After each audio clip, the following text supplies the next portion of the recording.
बिस्मिल्लाहिर्रहमानिर्रहीम।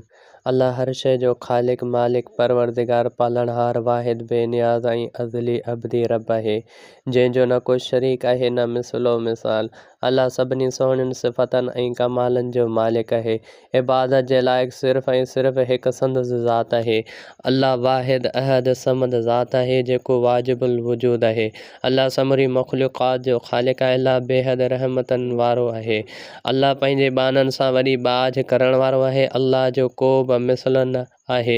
अल्लाह हर शइ ते क़ादिर आहे। अल्लाह रहीम ऐं करीम आहे। अल्लाह माफ़ कंदड़ आहे। अल्लाह जी रहमत वसी आहे। अल्लाह जे इल्म जी का हद न आहे।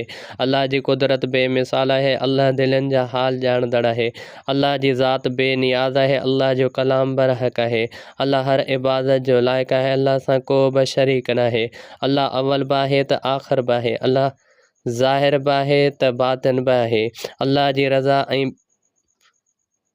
में ॿिन्हिनि जहाननि जी कामयाबी आहे।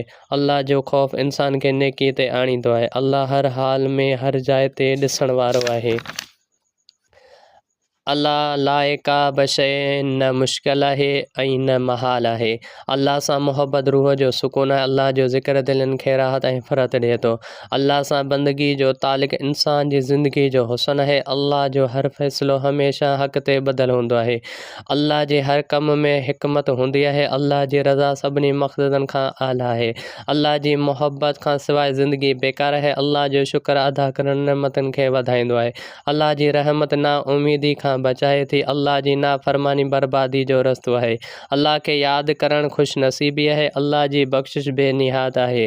अल्लाह जो अज़ाब बरहक़ आहे। अल्लाह जो क़ुर्ब सभिनी खां वॾो इनाम आहे। अल्लाह हर ॻाल्हि जो बहितर इल्मु रखंदड़ आहे। अल्लाह खे दिलि सां सॾण जो असरु ज़रूरु थींदो आहे।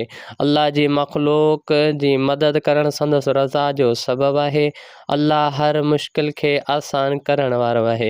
अल्लाह सब्र कंदड़नि सां गॾु आहे। अल्लाह सचाई खे पसंदि करे थो। अल्लाह जी रज़ा में ई इज़त आहे। अल्लाह खे यादि करणु ईमान जी निशानी आहे। अल्लाह जी वहदानियत ते यकीन रखणु ईमान जो बुनियादु आहे। अल्लाह जी रज़ा लाइ जदोजहद करणु नेकी आहे। अल्लाह जी नेमत जो शुमार न आहे।